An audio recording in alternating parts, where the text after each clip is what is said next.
Bonjour bien-aimés frères, grâce et paix à tous.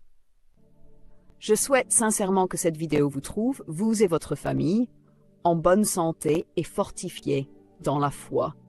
Mais je veux vous demander d'arrêter ce que vous êtes en train de faire maintenant.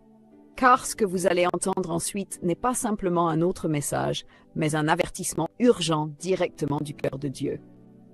Aujourd'hui, Dieu nous appelle à réfléchir profondément à la sainteté, surtout en ces jours difficiles et confus que nous traversons plus que jamais. Il est temps de laisser derrière nous la superficialité et de comprendre que, sans la sainteté, personne ne verra le Seigneur. Nous faisons face à des temps décisifs, frères, des temps où Dieu exige non seulement des paroles, mais de véritables cœurs abandonnés. Car ce n'est qu'en vivant une vie sainte, alignée à sa parole, que notre Père céleste prendra personnellement soin de chaque détail de nos vies et nous soutiendra jusqu'au grand jour où il viendra nous chercher. Ce message n'est pas pour vous effrayer, mais pour vous réveiller. Dieu ne veut pas seulement votre dimanche, il veut votre vie. Il ne cherche pas une perfection apparente, mais une véritable repentance et un abandon total. Ceci est une invitation claire, directe et urgente pour vous, afin que vous révisiez vos priorités et que vous vous teniez devant le Seigneur avec un cœur pur et un esprit humble. Ne laissez pas ce message passer inaperçu, car il pourrait s'agir de la dernière chance pour certains d'entendre l'appel divin à la sanctification. Que le Saint-Esprit de Dieu parle puissamment à votre cœur à travers ce message. Qu'il enlève toute distraction, qu'il abatte toute barrière et qu'il vous prépare pour ce qui sera révélé aujourd'hui au nom de Jésus. Amen. Je ne cherchais pas une réponse, je n'attendais même pas quelque chose de surnaturel. Je voulais juste dormir. Mais cette nuit-là, quelque chose d'extraordinaire est arrivé. J'ai fermé les yeux comme tous les autres jours, mais j'ai été emmenée dans un endroit où je n'étais jamais allée. Pas avec mes pieds, pas avec mes pensées. Ce n'était pas de l'imagination, ni un rêve ordinaire. Ce que j'ai vu cette nuit-là a changé ma façon de voir l'Évangile. Quand j'ai ouvert mes yeux dans le monde spirituel, je flottais au-dessus d'une ville inconnue. Le ciel était clair, et il y avait des collines et des forêts partout. Mais ce qui a vraiment attiré mon attention, c'était un nuage. Un nuage vivant, géant, en forme de visage. C'était le visage d'un lion et de lui émanait de la gloire. Ce nuage n'était pas ordinaire. C'était une présence, une autorité qui me paralysait de l'intérieur. Il n'y avait aucun doute. C'était la gloire de Dieu le Père. J'ai senti qu'il était à côté de moi et quelque chose à l'intérieur de moi disait que je n'étais pas là par hasard. C'est alors que j'ai entendu la voix. Une voix si puissante que chaque mot semblait transpercer mon âme. L'enlèvement de l'Église est proche. Ces mots m'ont rempli de peur. Pas n'importe quelle peur. C'était une peur sainte, absolue. J'ai immédiatement compris que c'était pas seulement pour moi. C'était un avertissement, un appel, et je devais écouter chaque détail, car ce n'était pas une vision à oublier. C'était un avertissement à proclamer. Alors que je flottais dans cette ville, guidée par le nuage en forme de lion, j'ai réalisé que quelque chose me tirait vers un quartier précis. Je ne savais pas où j'allais, mais je savais que je n'étais pas seule. La gloire de Dieu me guidait, comme s'il savait exactement ce que j'avais besoin de voir. Nous sommes descendus vers une maison. C'était une maison ordinaire, si banale qu'il était douloureux de penser à ce qui allait s'y passer. J'ai vu un groupe de personnes réunies. On aurait dit un barbecue, des enfants qui couraient, des adultes qui riaient, de la musique en fond. Mais rien de cela n'était joyeux pour l'esprit. Dieu a fixé mes yeux sur une femme, une chrétienne avec une bière à la main et une conscience silencieuse. Il m'a fait sentir ce qui était en elle. C'était pas une opinion, c'était une révélation. Dieu m'a permis de voir son cœur comme si c'était le mien. Et à l'intérieur, il y avait des justifications. Pas de problème, pensait-elle. Dieu m'aime. Il veut que je sois heureuse. Une bière, ce n'est pas grave. Elle ne le disait pas à haute voix, mais son cœur criait. Il criait qu'il voulait pécher sans culpabilité, vivre sans renoncement, participer à un évangile qui ne demande pas de changement. Et à ce moment-là, j'ai ressenti la colère silencieuse de Dieu. Ce n'était pas une colère humaine. C'était une tristesse sainte mêlée d'indignation. Elle était chrétienne en apparence, mais pas en essence. Elle fréquentait une église qui plaisait à sa chair, pas à son esprit. Une église qui ne prêchait pas la sainteté, mais le confort. C'était un club social avec des croix au mur. Il n'y avait ni brisement, ni repentance. Et Dieu m'a montré qu'elle avait elle-même choisi cet endroit, non pas par une révélation de l'esprit, mais parce qu'elle s'y sentait acceptée.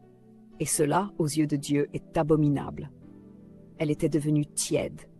Pas de poids de la croix, pas de crainte de l'éternité. Et Dieu m'a dit, elle sera laissée. À ce moment-là, j'ai ressenti une douleur profonde, car j'ai vu que cette femme représentait des millions de personnes, des gens qui se disent chrétiens mais qui vivent pour eux-mêmes, qui utilisent le nom de Dieu comme un alibi pour continuer à pécher, qui assistent au culte mais ne portent pas la croix, qui adorent de leurs lèvres mais ne se renient pas.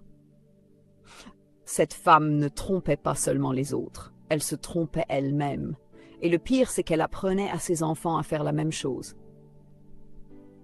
J'ai vu ces enfants exposés à la même musique mondaine, à la même tolérance au péché, et j'ai compris que non seulement elle ne serait pas enlevée, mais qu'elle condamnait aussi la prochaine génération. Après cette scène douloureuse avec la femme et sa famille, le nuage a encore bougé. Je continuais d'être guidé par elle, ressentant toujours le poids de la tristesse que Dieu portait. C'était comme si chaque mètre parcouru révélait une autre réalité spirituelle. Il n'a pas fallu longtemps avant que nous approchions une autre région de la même ville. C'était un quartier plus simple. Les maisons étaient modestes et il y avait un petit bâtiment au toit de tôle. En m'approchant, j'ai compris que c'était une église, modeste à l'extérieur, mais remplie d'une lumière qui ne venait pas de l'architecture. Là, Dieu voulait me montrer quelque chose de complètement opposé. En entrant dans l'église, toujours en flottant, invisible aux yeux humains, j'ai ressenti quelque chose de complètement différent. L'atmosphère était remplie de révérence, de sincérité et de vraie adoration. Les gens n'étaient pas là par obligation, ils étaient là parce qu'ils désiraient la présence de Dieu, et cela était visible jusque dans les plus petits détails. Leurs vêtements étaient modestes, leurs yeux fermés en prière, leurs mains levées, sans honte. Mais ce qui m'a le plus marqué, c'est ce que j'ai entendu dans leurs pensées. Dieu m'a encore permis d'entendre ce qui n'est pas dit.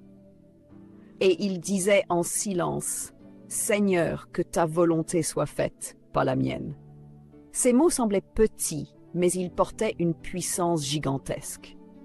Ils étaient là pour se renier. Ils ne cherchaient pas le confort, mais la transformation. Ils ne demandaient pas des bénédictions, ils demandaient le brisement. Et à ce moment-là, j'ai compris, c'est la différence entre ceux qui seront enlevés et ceux qui seront laissés. Ceux qui seront enlevés sont crucifiés avec Christ. Ils ne vivent pas pour eux-mêmes, mais pour que Christ vive en eux. Ils ne modèlent pas l'Évangile à leurs désirs. Ils modèlent leurs désirs à l'Évangile. Et Dieu était satisfait d'eux, non pas parce qu'ils étaient parfaits, mais parce qu'ils étaient abandonnés. Le nuage qui m'accompagnait s'est manifesté encore plus intensément à l'intérieur de cette petite église. J'ai vu comment elle remplissait la salle d'une gloire indescriptible. Ce n'était pas visible à tous, mais perceptible dans l'esprit. Dieu était là. Il aimait cette assemblée parce qu'il protégeait la saine doctrine. Il ne tolérait pas les hérésies. Il ne négociait pas la vérité. Ils étaient simples mais fermes. Pauvres aux yeux du monde, mais riches aux yeux de Dieu. Ils gardaient la parole dans leur cœur, comme s'ils protégeaient un trésor de valeur éternelle. Soit à ce moment-là, j'ai compris que c'était l'Église par laquelle Jésus reviendrait. Alors que je regardais, quelque chose d'inhabituel s'est produit. Un homme, à l'apparence religieuse, a essayé d'approcher de l'église. Il portait une Bible noire sous son bras, mais sa présence apportait du trouble. Les membres de l'église ont immédiatement fermé leurs portes. Ils ne l'ont pas laissé entrer. Et j'ai demandé au Seigneur pourquoi. Dieu m'a répondu fermement. Il représente l'hérésie, la doctrine d'erreur, la corruption qui souille. Cet homme était un symbole d'un évangile déformé. Il ne portait pas la croix, mais l'orgueil. Il représentait un mensonge déguisé en vérité. Dieu m'a montré que sa véritable Église ne tolère pas l'erreur, ne fait pas de place à la chair et ne se soumet pas à la culture. J'ai vu comment cette petite Église, même si elle était simple, était aussi solide qu'un mur. Il gardait la parole avec zèle. Il n'autorisait pas la contamination.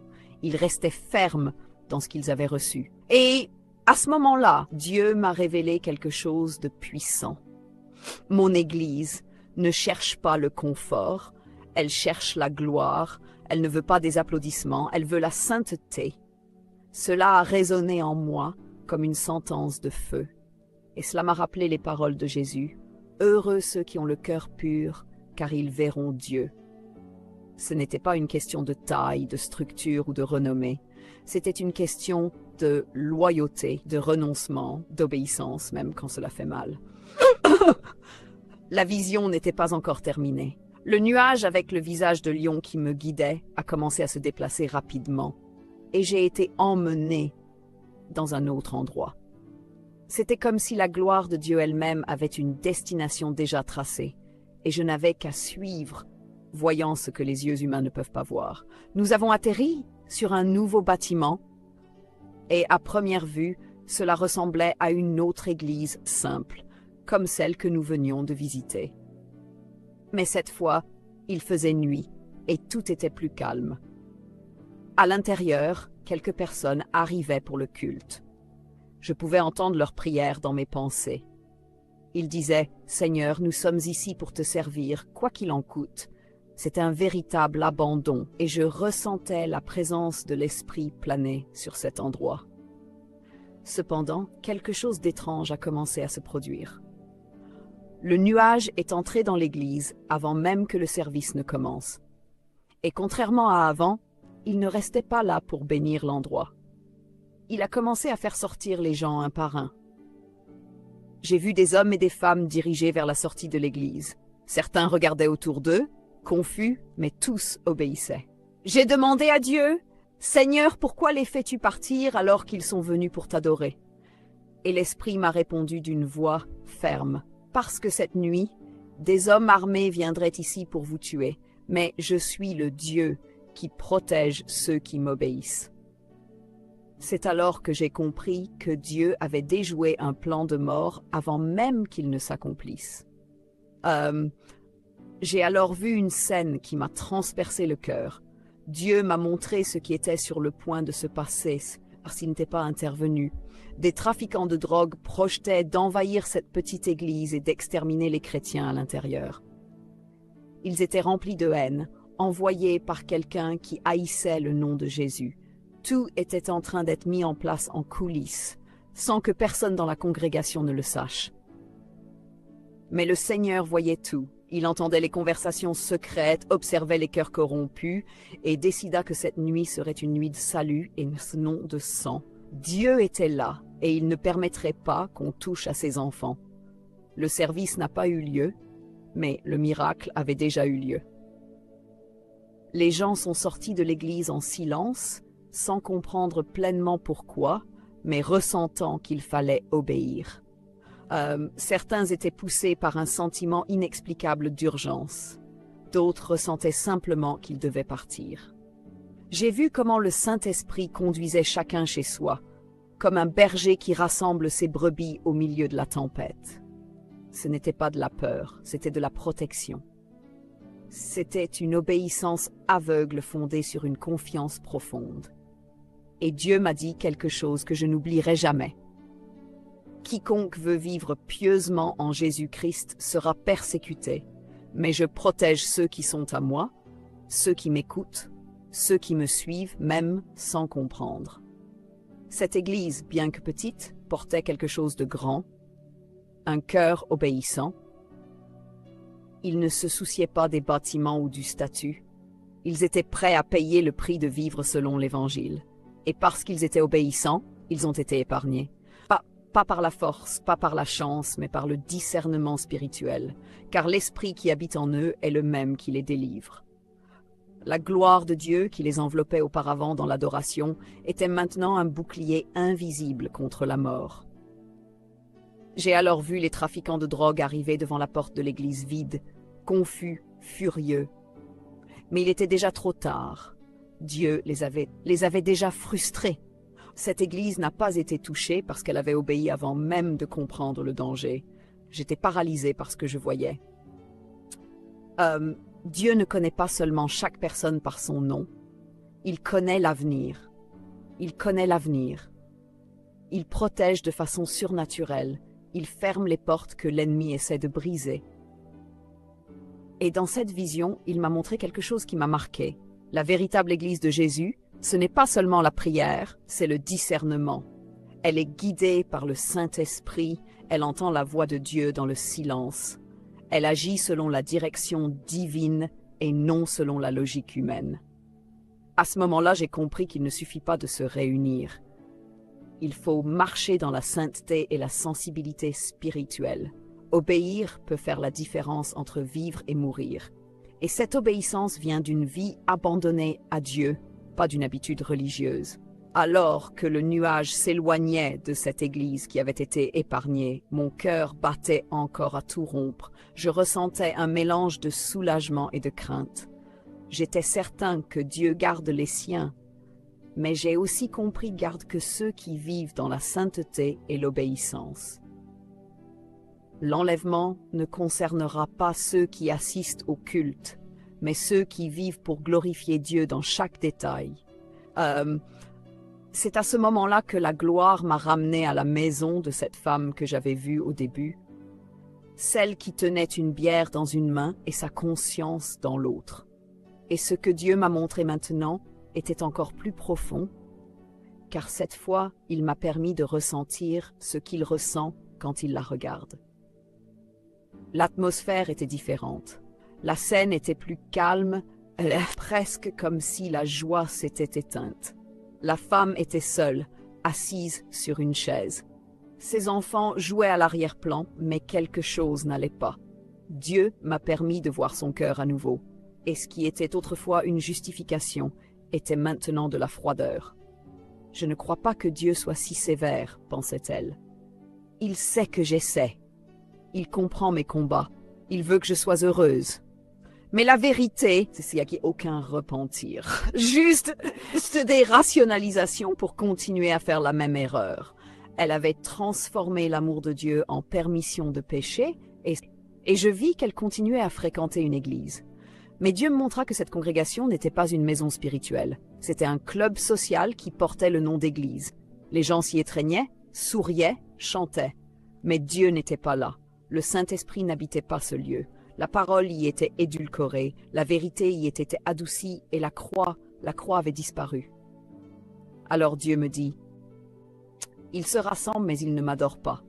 Ils prononcent mon nom mais ne me suivent pas.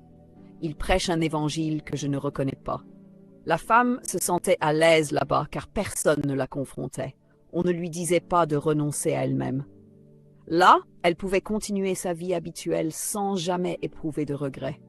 Cette femme vivait un christianisme confortable, sans lutte contre le péché, sans renoncement. Elle cherchait une foi qui la rende heureuse, et non une foi qui la transforme.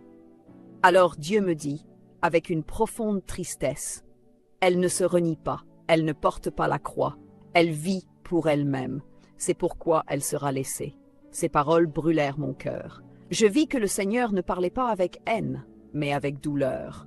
Comme un père qui voit sa fille choisir le mauvais chemin malgré tant d'avertissements.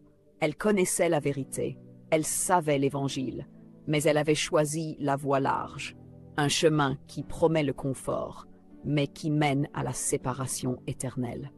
C'est alors que Dieu me rappela les paroles de Jésus. « Si quelqu'un veut venir après moi, qu'il renonce à lui-même, qu'il prenne sa croix et qu'il me suive. » L'Évangile n'est pas une invitation au bonheur terrestre, c'est un appel à la mort du moi, à l'abandon total. Je compris alors que cette femme n'était pas simplement laissée derrière, elle récoltait ce qu'elle avait semé. Il n'y a pas d'enlèvement sans sainteté, il n'y a pas de salut sans repentance, et il n'y a pas de croix sans douleur. Celui qui choisit un évangile sans la croix rejette Christ lui-même. Elle avait échangé la vérité contre le confort, et avait perdu l'occasion de faire partie de l'épouse glorieuse. Je revis ces enfants, des enfants innocents, façonnés par l'inaction de leur mère, la musique païenne à la maison, l'alcool, l'absence d'enseignement biblique.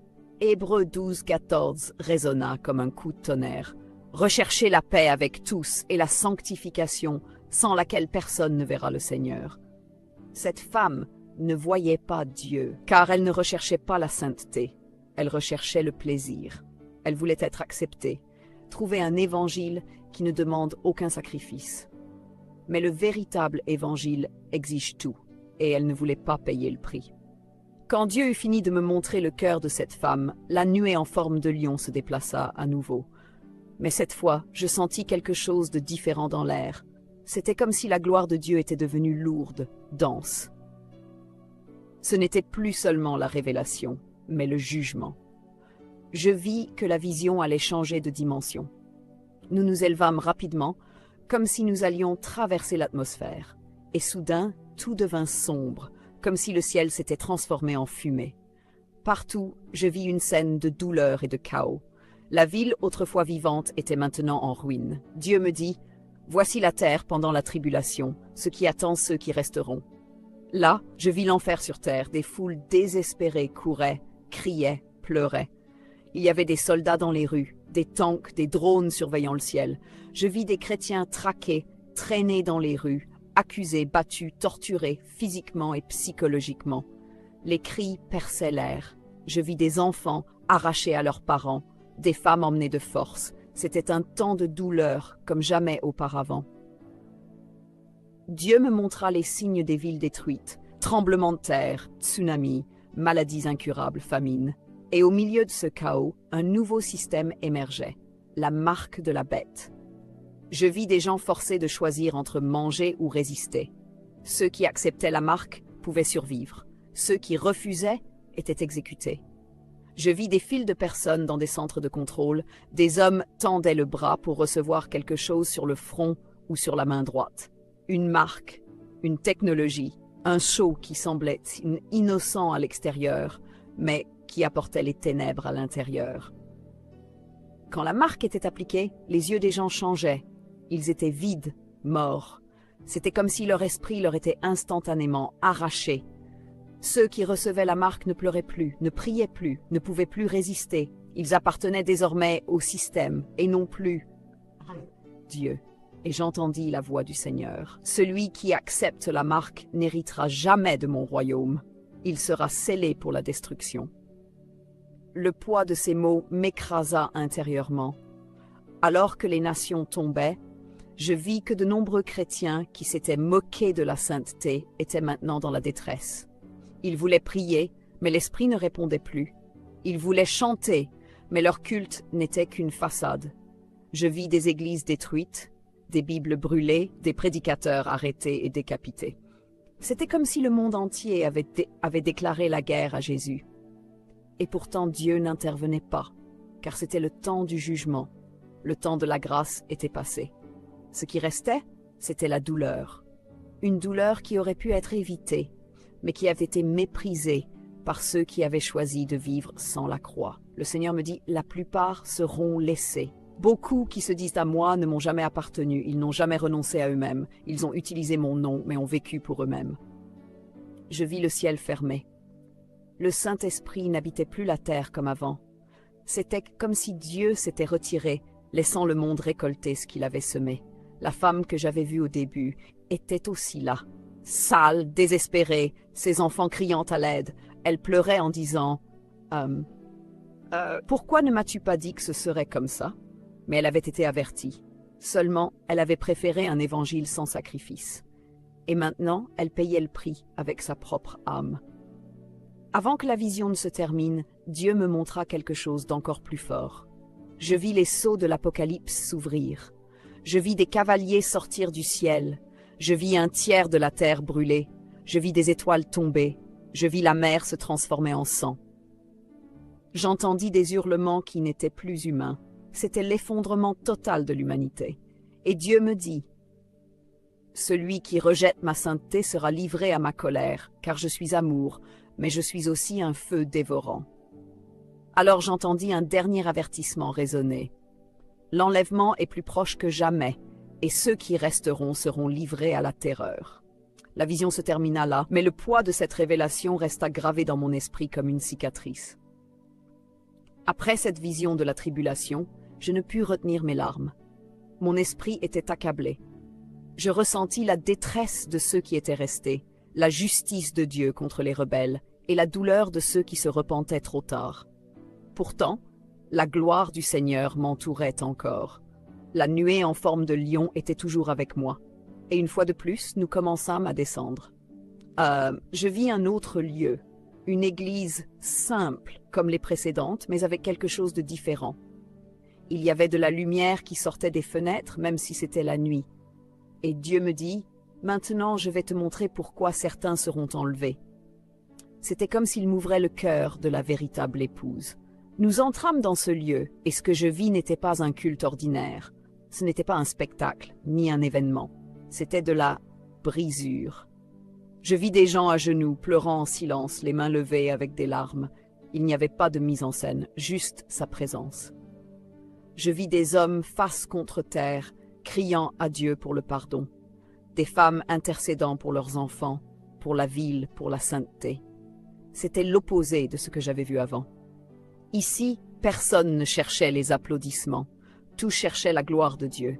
Et en regardant de plus près, je vis que Dieu m'ouvrit leur cœur.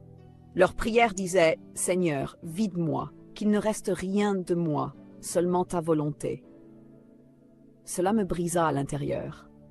Ce qu'il y avait là n'était pas seulement une doctrine, c'était un esprit vivant. Ces croyants avaient compris que suivre Jésus ne consiste pas à être heureux, mais à être fidèle. Ce n'est pas une question de ressentir quelque chose, mais de vivre pour sa gloire.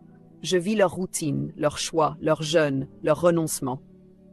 Ils disaient non au monde chaque jour, non par obligation, mais par amour. Et je compris que la sainteté n'était pas pour eux un fardeau, mais un privilège. Dieu me montra que chacune de leurs décisions comptait. Chaque renoncement était un parfum devant le trône. Chaque larme cachée était enregistrée dans le ciel.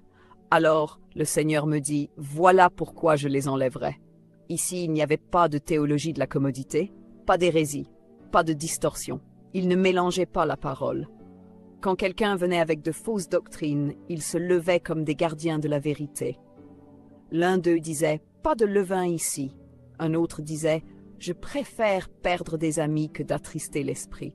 Ils étaient comme des murailles fermes, inébranlables, non parce qu'ils étaient parfaits, mais parce qu'ils étaient obéissants. Et Dieu me dit « Ceux que je prendrai sont ceux qui gardent ma parole comme ils gardent la vie. » C'était l'Église fidèle, celle qui ne négocie pas les principes, celle qui ne plie pas devant le monde. Je vis que beaucoup d'entre eux étaient persécutés.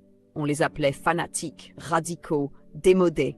Certains perdaient leur travail, d'autres perdaient des amis, même des membres de leur famille. Mais aucun ne reculait. Ils disaient « Si je dois souffrir, qu'il en soit ainsi, mais je ne reculerai pas. » Je vis une jeune femme prier « Seigneur, si je dois te renier, alors prends ma vie d'abord. » Cela me déchira. Ils étaient réellement morts au monde, et c'est cela qui les rendait vivants pour Dieu. Le ciel ne les voyait pas comme des pauvres chrétiens, mais comme des héros de la foi. Et à cet instant, je compris, seuls les morts au monde s'envoleront lors de l'enlèvement. Ceux qui vivent pour eux-mêmes resteront. Le Seigneur me dit alors quelque chose qui résonne encore en moi. Ceux-là ne sont pas parfaits, mais ils sont à moi. Ils ont des failles, mais ils sont livrés. Ils trébuchent, mais ils se relèvent dans la repentance. Ils ne sont pas populaires, mais ils sont saints. Et là je compris que l'enlèvement ne concernera pas ceux que l'on voit, mais ceux qui sont connus de Dieu. Je vis que le ciel avait des noms gravés, pas des noms de célébrités, mais des noms de serviteurs cachés, qui aiment la parole et vivent comme si l'enlèvement avait lieu demain. Et Dieu ajouta, « Je viendrai chercher ceux qui me veulent plus que tout. » Voilà le critère, voilà la séparation. Après avoir contemplé l'Église vivante et fidèle, Dieu me transporta dans un nouveau décor. Nous descendîmes sur une grande ville, une métropole animée, remplie de grandes églises avec des lumières, des écrans géants et des files d'attente devant les portes. C'étaient des temples sophistiqués avec tout ce que le monde moderne pouvait offrir. Mais en entrant, quelque chose me déchira le cœur. Il n'y avait pas de gloire, pas de présence. C'était comme un théâtre bondé, mais sans ciel ouvert. Je vis des pupitres décorés, des prédicateurs souriants, des applaudissements, des rires, des foules émues, mais aucune brisure. Alors Dieu me dit, « Ces lieux existent encore, mais je les ai quittés. » Cette sentence me déchira. Je vis le Saint-Esprit à l'extérieur, comme s'il n'était plus le bienvenu. À l'intérieur, il avait été remplacé par la vanité, la prospérité, le coaching, les louanges et les applaudissements. Ce qui était dit était beau, mais vide. Ce qui était chanté était entraînant, mais sans onction. Je vis des gens être massés dans leur âme, mais pas transformés dans leur esprit. Puis le Seigneur m'a dit, « Ces églises n'attendent pas l'enlèvement, elles attendent les applaudissements. Elles ne préparent pas des épouses, elles préparent des consommateurs. » Et j'ai compris que la plus grande erreur de ces derniers temps ne viendrait pas du monde, mais d'une église qui a une structure mais pas la croix. Ensuite, Dieu m'a emmené à nouveau dans un lieu oublié, une simple maison cachée au milieu d'un quartier pauvre. À l'intérieur, il n'y avait que 3 personnes. Pas de caméra, pas de micro, pas de leader célèbre, juste 3 enfants de Dieu à genoux, la Bible ouverte et les yeux humides. Et là, la présence de l'Esprit était si forte que je pouvais à peine tenir debout. Dieu m'a dit, « Ici, je demeure. Ici, je trouve une demeure. » Et à ce moment-là, j'ai compris, le Saint-Esprit ne se trouve pas là où il y a la foule, mais là où il y a l'abandon. Il ne cherche pas des spectateurs, mais des autels. Et aujourd'hui, beaucoup d'autels sont cachés dans des cœurs anonymes. Dieu m'a montré que ces grandes églises fonctionnent encore. Mais ce qu'elles délivrent ne vient pas du trône, cela vient de l'ego. Ce sont des temples pleins de gens, mais vides de gloire. Ce sont des scènes où l'on prêche la motivation, mais pas le repentir. Et le Seigneur a dit, « Ils enlèvent le poids de la croix et appellent cela l'amour. Mais ce n'est pas l'amour, c'est une trahison de l'Évangile. » J'ai vu les leaders de ces lieux être applaudis par les hommes, mais ignorés par le ciel. Ils citaient Jésus, mais ils ne le connaissaient pas. Ils appelaient les gens au succès, mais pas à la sainteté. Et le pire, c'est qu'ils enseignaient une voie large avec un visage d'évangile. L'Esprit m'a alors amené à me souvenir de ce que Jésus a dit à l'église de Laodicée. « Tu dis, je suis riche, je n'ai besoin de rien, mais tu ne sais pas que tu es pauvre, aveugle et nu. » Et cela s'est accompli sous mes yeux. Les églises les plus prospères étaient les plus misérables aux yeux du ciel. Elles étaient tièdes, ni froides, ni bouillantes. Et Jésus a dit, « Je te vomirai de ma bouche. » Voilà ce que j'ai vu. Des églises vomies, des gens qui croyaient être en sécurité, mais qui avaient été rejetés parce que le Saint-Esprit n'habitait plus là.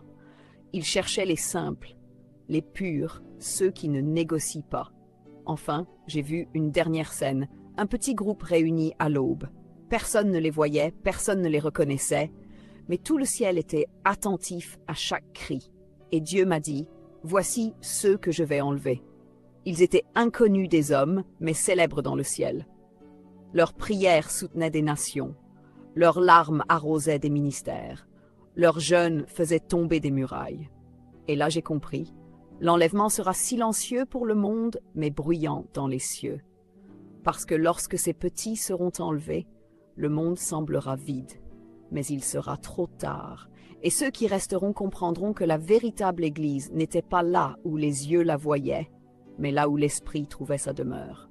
La nuée en forme de lion commença à s'élever, cette fois non pas lentement, mais avec force. J'étais emporté comme si je traversais des couches invisibles entre le ciel et la terre. La ville en bas commença à disparaître, et une nouvelle atmosphère commença à se former autour de moi. C'était différent de tout ce que j'avais vu auparavant. Ce n'était ni bleu, ni gris. C'était comme une lumière vivante, un champ invisible de sainteté. Dieu me dit, Maintenant, tu vas voir l'enlèvement. Mes mains tremblaient, mon esprit était silencieux, et puis, comme en un instant, les cieux s'ouvrirent et la terre se figea. Il n'y eut pas d'explosion, pas de trompette visible. C'était comme le silence le plus profond jamais enregistré. J'ai vu des gens disparaître, mais pas tous. J'ai vu des enfants monter les bras ouverts. J'ai vu des personnes âgées sourire, les yeux pleins de lumière. J'ai vu des hommes et des femmes être enlevés dans les cieux sans poids, sans hâte, sans douleur. Leur corps brillait et leur visage était comme du feu pur. J'ai vu des maisons laissées derrière, des bibles ouvertes sur les tables, des casseroles sur le feu, des téléphones sonnaient, mais ils n'étaient plus là. Ils avaient été enlevés. Le ciel recueillait ses enfants avec le soin d'un père, revenant chercher ceux qu'il aime. Pendant ce temps, le monde sombrait dans le désespoir. Des conducteurs disparaissaient dans la circulation. Des avions s'écrasaient. Des enfants disparaissaient des écoles. Des enseignants s'arrêtaient et criaient à l'aide. Des mères se jetaient à terre à la recherche de leurs enfants. Mais ceux qui étaient partis ne revenaient pas. Il n'y avait aucun avertissement humain. Seul le ciel savait. Les informations commencèrent à exploser. Des milliers de personnes disparaissent mystérieusement. Mais ce n'était pas un mystère, c'était la promesse. C'est ce que beaucoup ont tourné en dérision. C'est ce que les prophètes avaient averti. C'est ce que Jésus avait annoncé. 2 seront dans un même lit, l'un sera pris, l'autre laissé. Et maintenant se produisait sous mes yeux. J'ai tourné mon regard vers le ciel et j'ai vu ceux qui montaient être accueillis par une multitude d'anges. C'était comme une cérémonie silencieuse, sans applaudissements ni chants, mais avec une gloire indescriptible. Chaque personne enlevée recevait un corps nouveau, incorruptible. Leurs yeux voyaient enfin ce qu'ils savaient qu'ils avaient remporté. Et la seule chose qu'ils pouvaient dire était « Saint, Saint, Saint est le Seigneur ». J'ai vu des larmes de soulagement, j'ai vu des mains levées en adoration, j'ai vu des enfants retrouvant leurs parents. J'ai vu des martyrs honorés, le ciel célébrait. Mais la terre était en ruine. Dieu m'a alors montré les visages de ceux qui restaient. Ceux qui s'étaient moqués, ceux qui avaient ri des prophéties, ceux qui disaient « il y a encore du temps ». J'ai vu des églises vides, des pupitres désertés, des dirigeants religieux assis par terre en criant « Seigneur, pourquoi m'as-tu laissé ?» Mais Dieu ne répondait plus, car maintenant c'était le jugement. Le Saint-Esprit n'habitait plus là. La gloire s'était retirée, le temps de l'épreuve était terminé, et le monde était laissé dans sa propre obscurité. L'éclat de ceux qui étaient partis brillait encore dans le ciel, comme des traînées de gloire. Mais ceux qui étaient restés savaient qu'il était trop tard. Le Seigneur me dit alors, « Tu as vu ce que j'ai vu. Maintenant parle, crie, proclame, car le temps presse, et quand la trompette sonnera de nouveau, ce sera la fin. » Et à ce moment-là, mon âme fut marquée par le feu de l'urgence, parce que l'enlèvement n'est pas une métaphore. Il est réel, la séparation sera visible, les pleurs seront insupportables, et il n'y aura pas de retour en arrière.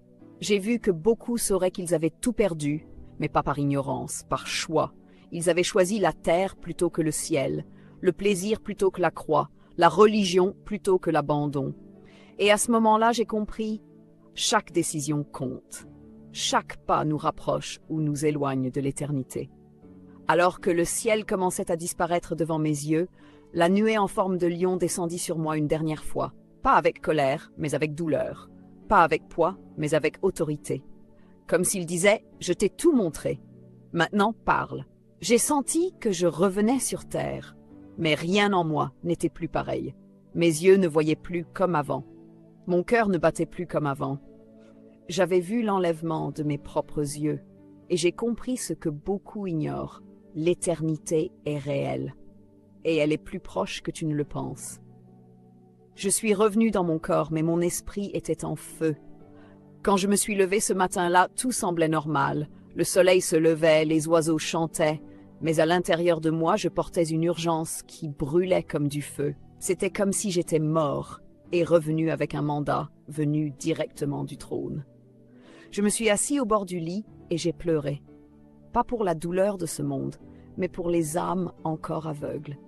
Pour les églises qui jouent encore avec l'Évangile.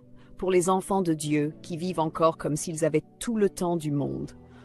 Le Seigneur m'a dit, parle, même s'ils ne croient pas, même s'ils se moquent, même s'ils te tournent le dos, quelqu'un écoutera, quelqu'un se donnera. Et c'est pour cela que je te dis tout cela, non pas pour faire peur, mais pour réveiller, non pas pour divertir, mais pour avertir. Parce que la vérité est celle-ci, des milliers resteront et peu seront enlevés. Non pas à cause de l'injustice de Dieu, mais parce que beaucoup ont rejeté la vérité. Ils veulent une foi légère, superficielle, confortable. Mais l'enlèvement n'est pas pour ceux qui assistent au culte. Il est pour ceux qui portent la croix. Il est pour ceux qui vivent crucifiés avec Christ. Il est pour ceux qui préfèrent être saints plutôt que populaires. Il est pour ceux qui décident de mourir à eux-mêmes chaque jour.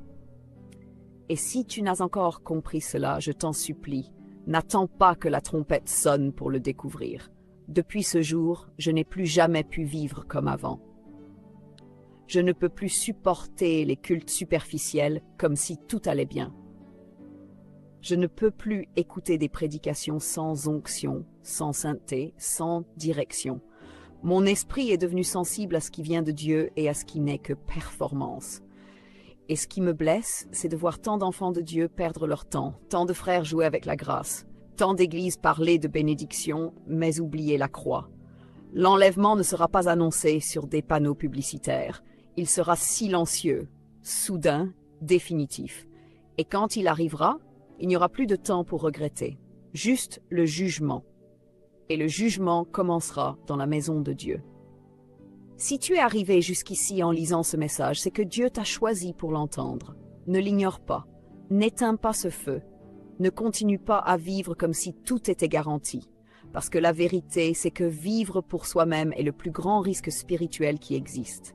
Il ne s'agit pas seulement de gros péchés visibles. Il s'agit de vivre sans sainteté. Il s'agit de garder les apparences, tout en abandonnant l'essentiel.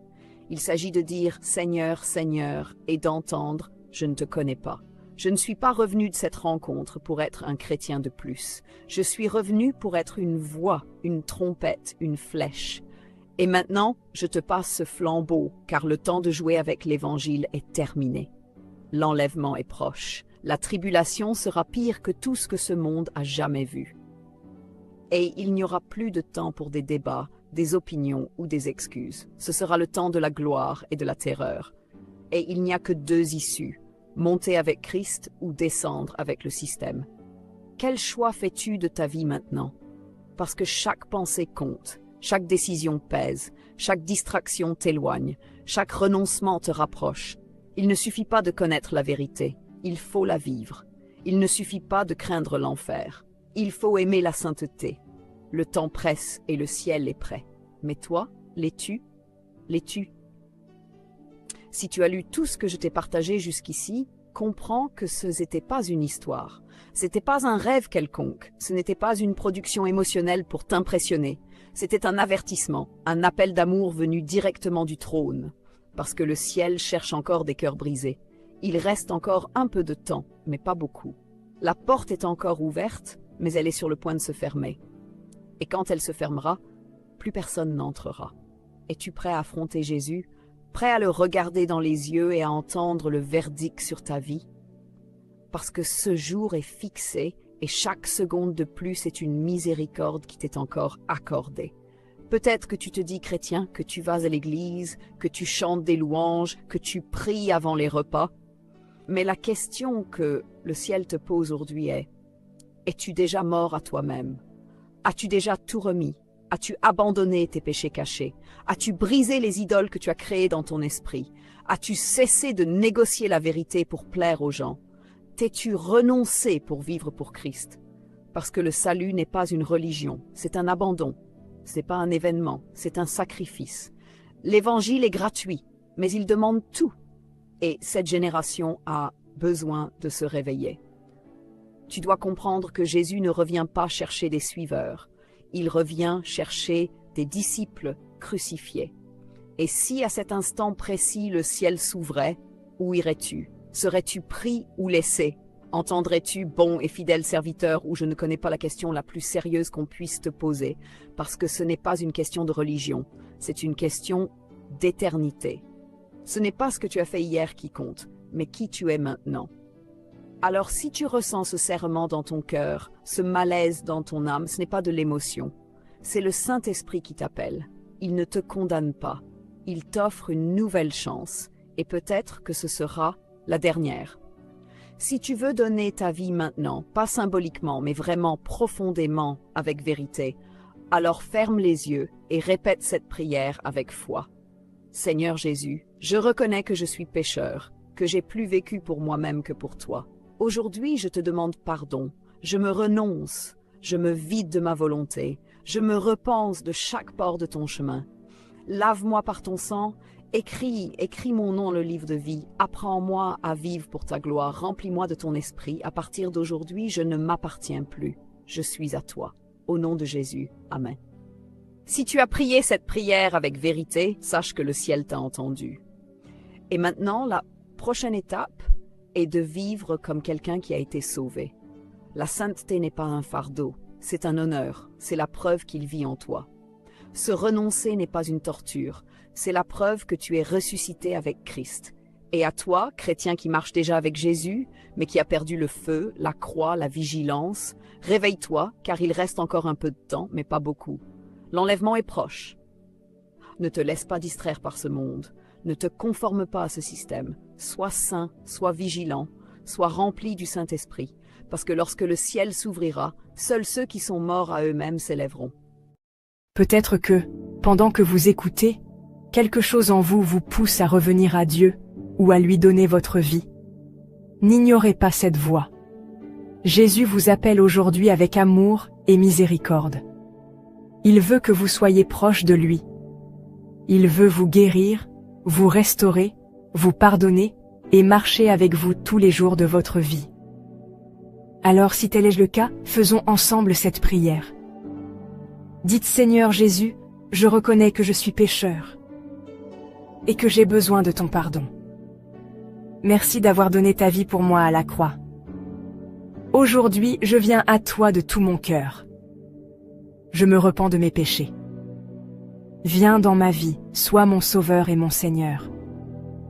Je te donne mon cœur, ma volonté, ma vie entière.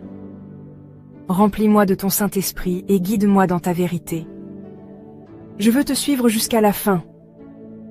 Au nom de Jésus. Amen. Et maintenant, voici quelques conseils importants. Cherche un vrai serviteur de Dieu, un pasteur ou un homme de Dieu fidèle à la Bible, qui pourra t'accompagner et te baptiser si tu ne l'es pas encore. Rejoins une église vivante où Jésus est prêché, où les frères et sœurs marchent dans la vérité et l'amour, pour que tu ne sois plus seul dans ta marche. Lis la parole de Dieu chaque jour et cherche avec zèle le baptême du Saint-Esprit, car c'est lui qui t'aidera à mener une vie sainte, une vie selon la volonté de Dieu. Prie constamment. Parle à Dieu chaque jour. Sois honnête, persévère, et il agira puissamment dans ta vie. Souviens-toi, Jésus revient très bientôt. Prépare ton cœur, marche dans la sainteté, et ne regarde plus en arrière. Si tu as fait cette prière, envoie un message, commente ou parle à quelqu'un de confiance. Tu n'es plus seul. Bienvenue dans la famille de Dieu. Merci de vous abonner à notre chaîne, de liker et de partager nos contenus. Cela nous